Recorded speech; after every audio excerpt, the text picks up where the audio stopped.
12月の末というのは、1年の中で不思議な重さを持つ時間だと思う。大晦日の夜、テレビの前にいる人たちはそれぞれの1年を抱えて座っている。楽しかった人も、しんどかった人も、いろいろな人が同じ番組を見ている。NHK 紅白歌合戦というのは、そういう場所だ。今年の大晦日、その場所で玉置浩二が歌った。67歳。第76回という節目の紅白、特別企画として登場した玉置浩二は、まず、田園のワンフレーズをアカペラで歌い始めた。照明が落ちた NHK ホールの中で、伴奏も何もなく、ただ声だけ。それだけで、見ていた人たちの呼吸が変わったと思う。SNS には、鳥肌が止まらない喉どうなってるの天才だわ。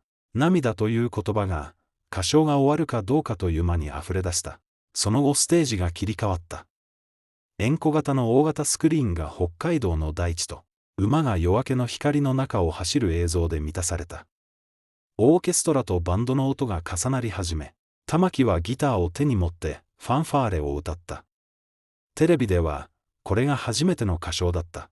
ファンファーレという曲は、今年の秋に TBS 日曜劇場、ザ・ロイヤルファミリーの主題歌として配信されたばかりの新曲だ。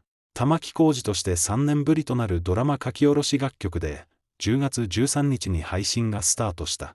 競走馬の世界を舞台にしたドラマで、夢を諦めずに走り続ける大人たちの物語だった。玉置本人が語っているのは、北海道で生まれ育った自分にとって馬は身近な存在だったこと。だからこそ、この物語に自分の人生を重ね合わせながら曲を書いたということ。勝ち負けではなく、そのままの自分で前に進んでいくことの大切さを歌いたかった、と言っている。その真摯さが、チャートに出た。配信開始後からずっとトップ10圏内に留まり続け、ドラマ最終回を迎えた直後の12月、ビルボードジャパンのダウンロードソングチャートでついに首位を獲得した。玉置浩二にとって、このチャートでの首位は初めてのことだった。40年以上のキャリアで、今年初めて。そういう事実がある。紅白への出場コメントに、玉置はこう書いた。皆さんの心が愛につながっていけますように、一生懸命歌いますと。その言葉の通りのステージだったと思う。技術の話をしようとすれば、何時間でもできる。あの声の伸び、音域の幅、息の使い方、67歳という年齢の意味。でも結局、見ていた人たちが感じたのはそういうことじゃなかった。ただ、届いてきたのだ。何かが。言葉にしにくい何かが、画面の向こうからちゃんと届いた。それで十分だった。それだけで十分だったというのが、あの夜のことだと思う。So here's the thing that I noticed while I was putting this video together.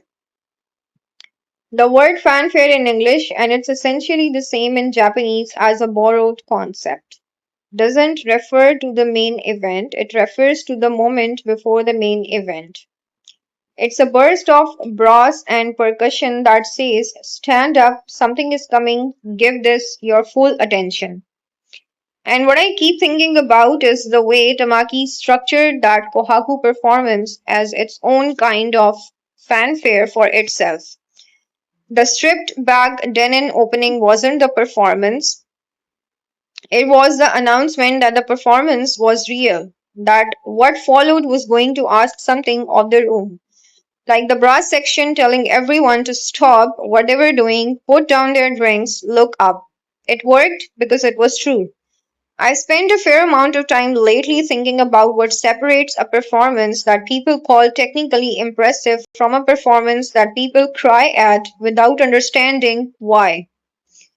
They are not the same thing. Sometimes they overlap, but the overlap isn't guaranteed. You can be technically astonishing and leave people mildly impressed. You can be technically imperfect and completely destroy someone. The difference isn't the execution. It's in some quality of presence that either exists or doesn't, and that no amount of practice can manufacture from scratch. Tamaki has it, he's always had it. But what I find genuinely interesting about this particular moment, this specific song, this specific night, this specific point in a career that spans 4+ decades, is what it says about the relationship between making something honest and the world eventually responding to it.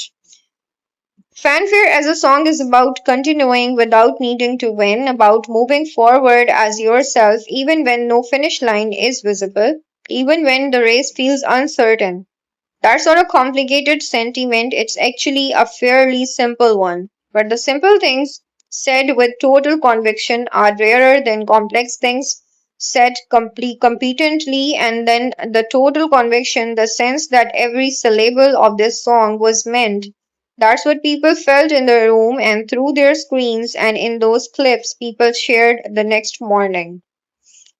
There is a thing I want to say carefully because I don't want it to come out wrong. I don't think the Billboard #1 achievement is what matters the most about the story. I think it's interesting, it's meaningful, especially at this point in a career, and there is something genuinely moving about the idea that a 67-year-old artist's song can accumulate that kind of presence week after week through sheer quality rather than through algorithmic engineering. That matters. But what stays with me is a smaller than the chart position. What stays with me is the image of that dark stage, that single phrase, that choice to begin with almost nothing, to offer the voice alone before any production support arrived, and to trust that it would hold. That's not confidence in the way the word actually gets used, as bluster, as performance of certainty. That's something quieter, more like a settled relationship with oneself. A person who has been doing this long enough and honestly enough that they no longer need to manage the audience's first impression. They can just start. I think about that in my own much smaller way when I'm trying to figure out how to begin something I'm making. The instinct is always to protect yourself at the front end, to set up context, to explain, to cushion whatever you are actually trying to say inside enough framework that if it doesn't land, it's not fully exposed. And the best creators, not just in music, in any medium, seem to have lost that instinct at some point or traded it for something better. They just start with the real thing. The real thing here was a voice, unaccompanied, on the last night of the year in front of everyone. And then the fanfare began, and the country felt it. This is all what I was thinking about that night. If you have other thoughts about him, do share it in the comment box. We would love to hear your thoughts. Thank you so much for watching my video. If you found this video interesting, kindly like this video and subscribe our channel for latest news and updates.